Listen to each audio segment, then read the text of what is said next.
कदली नड़िया क्षीर ताको मशाणी रे परा घर जो आवास कैलासपुर ताको अछि जदि पाइबार चढ़ा कदली नड़िया क्षीर ताको भूत अटे सहचर ओ नाम परा महेश्वर ताको चाल किंदा बाबाटीए सीए बाउंश बड़ा शरीर त्रिशूल धरिकी बाबा करे संहार अच्छी जदि पाइबार चढ़ा कदली नड़िया क्षीर ताको अच्छी जदि पाइबार पाई पारुथिबु समबार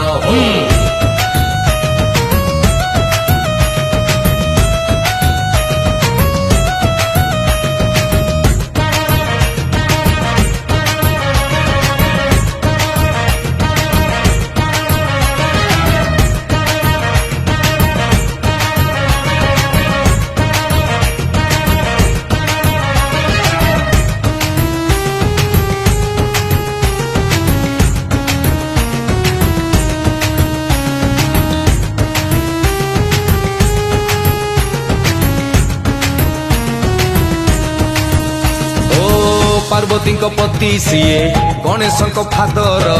सादा सीधा बाबा सीए हेले भारी डेंजर डेंजर डेंजर पार्वती पति सीए गणेश फादर